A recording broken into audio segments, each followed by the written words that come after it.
नमस्कार दोस्तों। देखिए, अभी मैंने थोड़ा देर पहले एक वीडियो शूट किया था जिसमें मैंने घड़ी से रिलेटेड जो क्वेश्चन हैं दर्पण प्रतिबिंब के वो बता दिया। अब इसमें एक जल प्रतिबिंब से भी रिलेटेड क्वेश्चन होते हैं, तो उस कॉन्सेप्ट को भी जानेंगे और ये भी जानेंगे कि जल प्रतिबिंब में जो लेटर होते हैं या कैसे क्या होता है। वाटर इमेज के भी छोटा सा कॉन्सेप्ट है, 2-3 मिनट का होता है, उसको भी समझ लेंगे।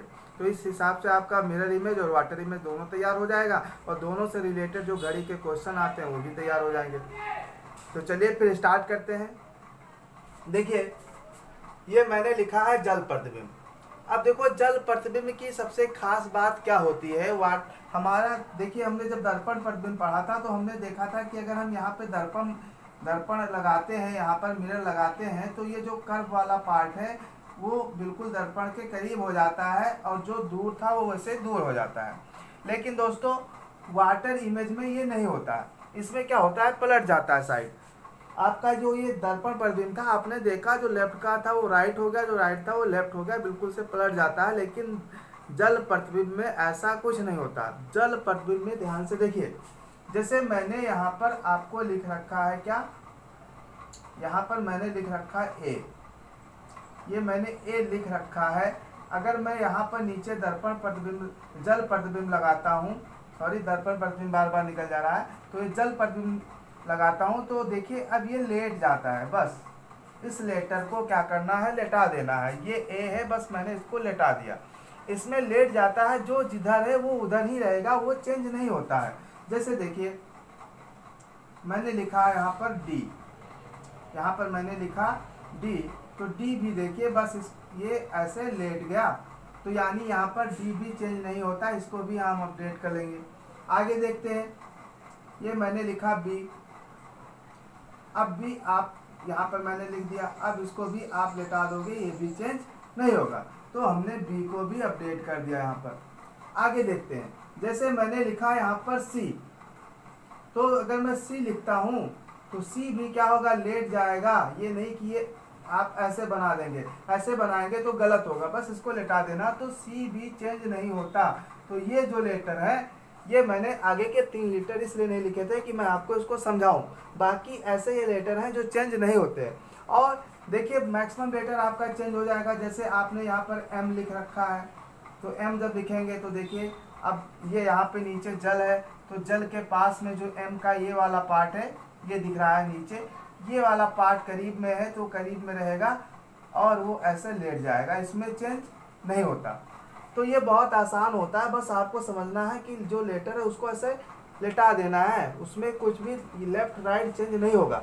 जैसे मैंने ए वर्ड लिख रखा है मंकी, तो देखिए एम ऐसे बिल्कुल वाटर के करीब है, करीब मैंने लिख दिया। ओ चेंज ही नहीं होने वाला। एन देखिए, ये इसका ये वाला पार्ट वाटर के करीब था, ऐसे इसको हमने लेटा दिया, बस इसको ऐसे लेटा दिया गया है। ये के है, ये ई है और ये वाई है। तो ये बहुत ही आसान होता है, आप खुद से भी समझेंगे, थोड़ा सा दिमाग जोड़ देंगे। अगर कोई भी क्वेश्चन है, 1-2 मिनट एक क्वेश्चन आप लगाइए, आप आंसर देखेंगे तो आप खुद से भी समझ सकते हैं। इसमें कुछ खास पढ़ाने वाला चीज़ें नहीं होती हैं, लेकिन मैं इसलिए बता रहा हूँ क्योंकि मुझे घड़ी के सवालों को बताना है और मैं पूरा कॉन्सेप्ट से बताता हूँ। कोई चीज़ आया तो कहाँ से आया, क्यों आया, जिससे आपको याद रहे।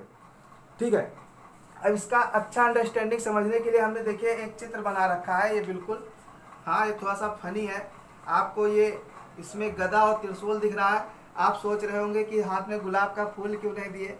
तो दोस्तों, ये यहाँ जिंदगी और मौत के बीच में जंग छिड़ी हुई है, वहाँ गदा और त्रिशूल ही काम आएगा, गुलाब का फूल काम नहीं आने वाला।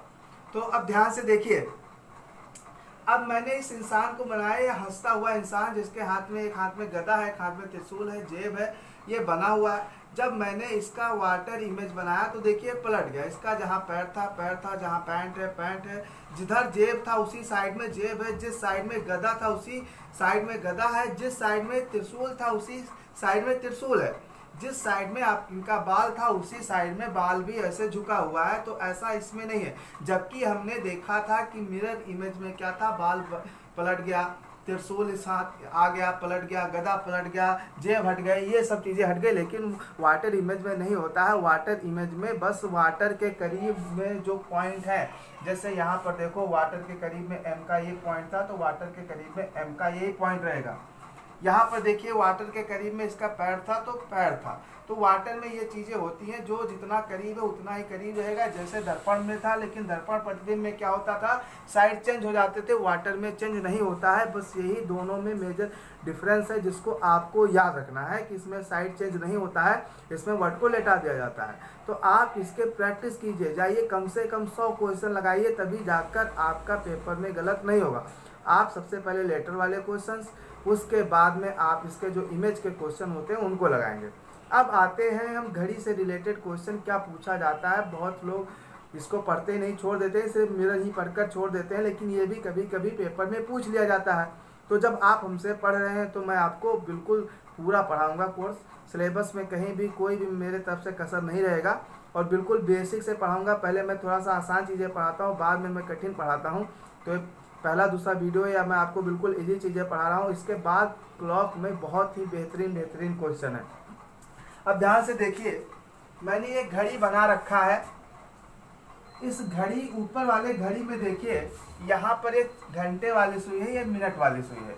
इस हिसाब से यहाँ पर 6 बज रहा है, यहाँ पर 6 बज रहा है। ये नीचे जो मैंने इसका वाटर इमेज बनाया है, इसमें 12:30 बज रहा है। वाटर और इमेज यहाँ पर हमने जो बनाया है, इसमें 12:30 बज रहा है। अब देखो क्या हुआ कि ये घंटे वाली सुई किसके करीब थी, वाटर के। तो जब इसका हम वाटर इमेज बनाएंगे तो जो घंटे वाली सुई होगी वो वाटर के करीब होगी। मिनट वाली सुई वाटर से दूर जा रही है, मिनट वाली सुई वाटर से दूर जाएगी। बस इसको ऐसे पलट दिया गया। अब आप देखेंगे कि ये रियल टाइम और ये वाटर वाला टाइम है, वाटर इमेज वाला टाइम, इन दोनों को अगर जोड़ दें तो जोड़ने पे कितना आ जा रहा है, 18:30। मतलब जो रियल टाइम होता है और वाटर का टाइम होता है, इन दोनों का जोड़ होता है 18:30 के बराबर।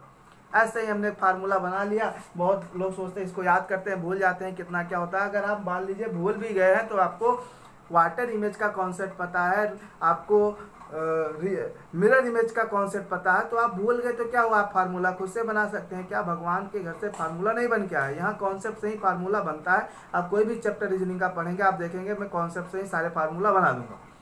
तो ये हो गया। अब आपसे क्वेश्चन कैसे पूछे जाएंगे, क्वेश्चन आपसे पूछे जाएंगे कि किसी घड़ी में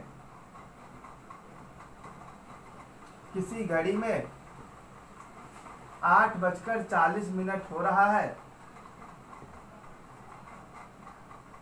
रहा है, तो उसके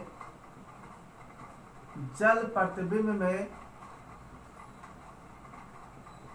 कितना बज रहा होगा, ये आपसे पूछ लिया जाएगा।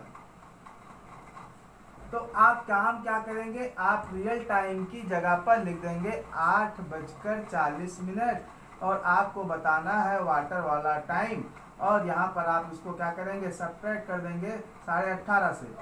तो आप यहाँ पर लिखेंगे 8:40। अब दोस्तों ध्यान से देखना, इसको कैसे घटाते हैं, जिनको भी नहीं पता वो बहुत ध्यान से देखना। अब 30 से 40 नहीं जाएगा। अब ये मिनट है, ये घंटा है। अगर हम यहाँ से एक कैरी लेते हैं तो यहाँ पर 1 घंटा आया, और 1 घंटा आया तो मतलब क्या आया, 60 मिनट आया। 1 घंटे का मतलब क्या होता है, 60 मिनट। तो ये 1 घंटा आया यानी कि 60 मिनट आया, तो इसको मैं यहाँ लिखता हूँ।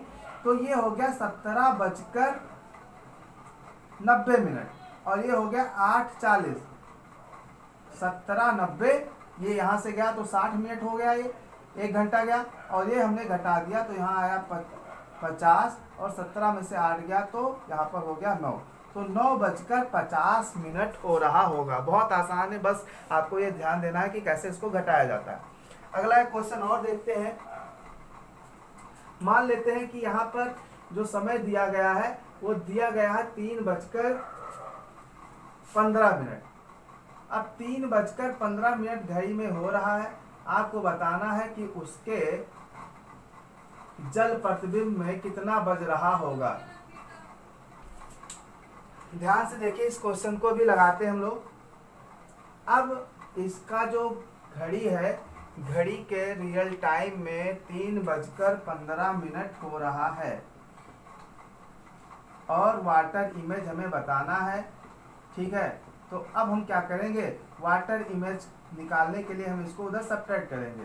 तो हमने सब्ट्रैक्ट किया तो 18 30 में से हमने 3 15 घटा दिया, तो हमारा यहाँ बच्चा 15 और यहाँ पर भी बच्चा कितना 15, यानी 15:15 और 15:15 का मतलब क्या होता है, 12 के बाद 3 बढ़ जाओ, मतलब कितना हो रहा है आपका 3:15, 3:15 हो रहा है। अब देखो कितना अच्छा है, 3:15 यहाँ आ गया। आप बहुत लोग सोच रहे होंगे कैसे, तो ध्यान से देखो, ये 3 मान लेता हूँ 15 हो रहा है, ये इसी पे दोनों सुई है। तो अब ये इसका साइड तो चेंज होता नहीं है कि इधर 9:15 कर दोगे या 8:45 कर दोगे, अब ये तो जैसे है ऐसे ही रहेगा, बस इसीलिए सेम आंसर आया। चलिए एक क्वेश्चन और ले लेते हैं कि सेम ना आए। चलिए यहाँ मैंने लिख दिया 5:40, 5:40 लिख दिया मैंने। अब ध्यान से देखिए कितना आसान है, 5:40 मैंने लिख दिया, ये 5 है ये 40 है, हमको वाटर वाला टाइम बताना है। बहुत ही आसान है, आप 5:40 को उधर लेकर जाएंगे तो जो वाटर वाला टाइम है वो 18:30 से 5:40 घट जाएगा।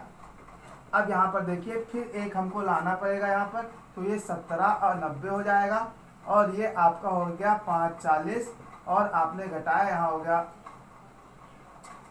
50 और यहाँ पर हो गया 12, तो ये 12:50 ये आपका आंसर आ गया।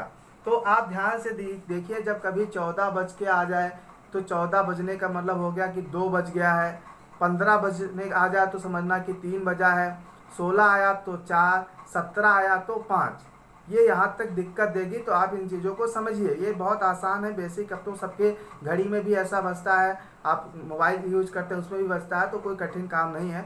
उम्मीद करते हैं आपको दोनों वीडियो आज ये समझ में आएगा, दोनों वीडियो अपलोड बस कर दूंगा।